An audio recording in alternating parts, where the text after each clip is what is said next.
Hello, everyone. I wanted to just provide a few words of guidance over this particular practice activity. So in this practice activity, you're going to focus on the skill of summary writing. Now, that might seem kind of simple, but there are some certain sort of guidelines that we're going to look at on how to write your summary. Additionally, this also means that you'll be reading an article, the IKEA Winwood that we talked about in this week's overview.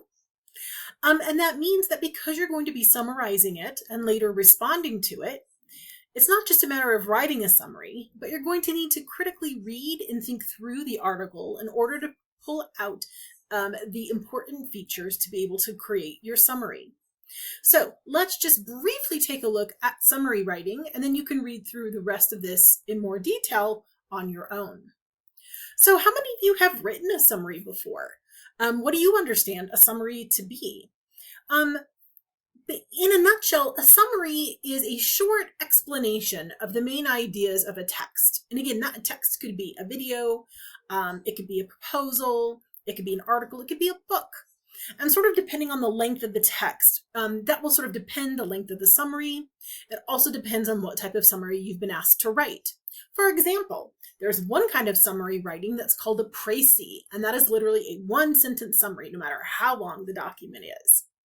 Now, for the purposes of our class, we will be writing summaries that are 2 sentences long, maybe 3 if you really had to. But we're not watching or reading anything that really requires a summary much longer than that. So learning to summarize is a very important skill. Basically, when writing and responding to a text, as you're often going to be expected to do in college, you'll be asked to be able to summarize. In other words, in a nutshell, explain what that text is about. So again, when you're writing a summary, you're basically answering the question, what was the essay, text, lecture, whatever it was, really about? Now, here's an example of a summary. This one's pretty intense. It is summarizing a pretty long article, but you can still see they kept to about the 3-sentence length. So you can go ahead and read through that on your own. But what I want to point out here is for you to take a look at this first sentence. You're going to notice that all of our summaries are going to have this sort of first sentence formula, if you will.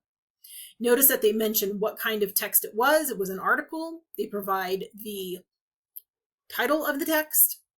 They supply the author of the text, and then they give the overall main argument, which sometimes you don't find out until towards the end of the article. So you're going to want to make sure you read through it carefully and figure out what the big takeaway, the whole main point is of the piece.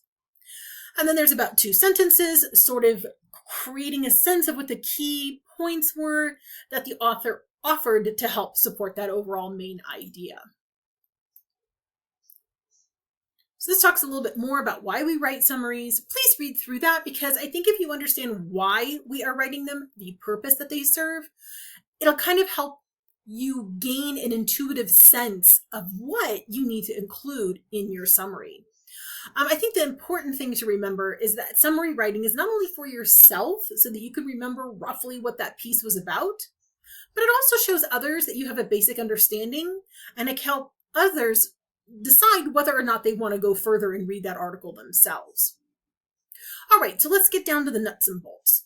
So how do I write a summary? Well, again, it's a brief statement, 2 to 3 sentences in your own words of a text you have read. It explains the overall big picture idea.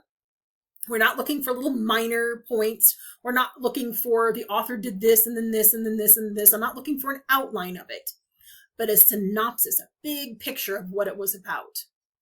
A summary is objective. In other words, do not write a response. This is not where you critique or judge it. You don't tell me if it was a good article or a bad article. You are just reporting out, bottom line, this is what the article or the text was about. Again, written in your own words, you don't include quotations, and you're going to want to use summarizing language.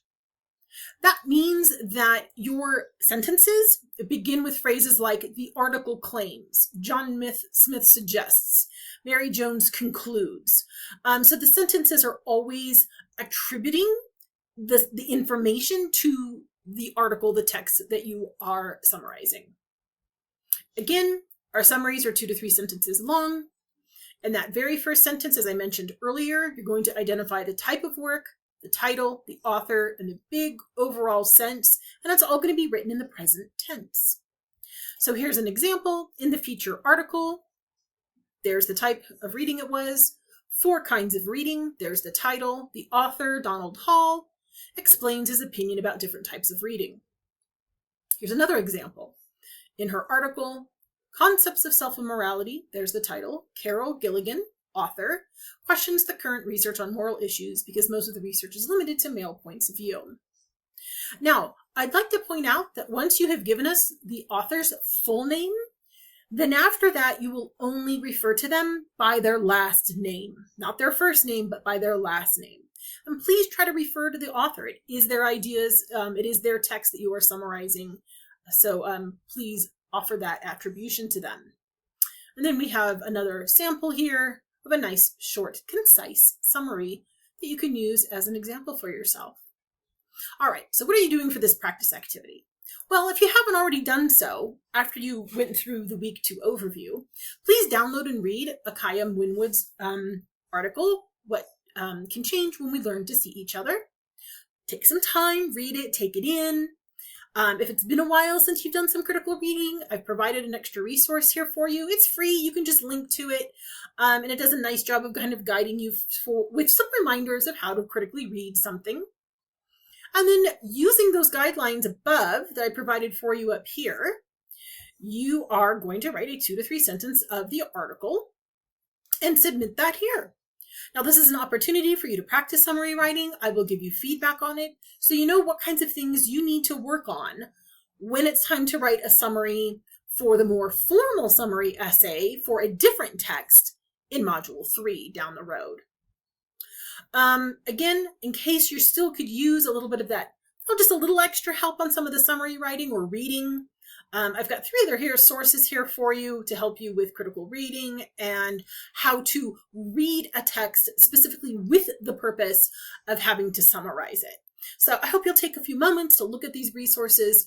I think you will find them helpful, particularly this first one I think is really useful in kind of walking you through some of that process. All right, fantastic. I hope you love this experience, learning to really be intentional about your summarizing, and I look forward to reading your summaries.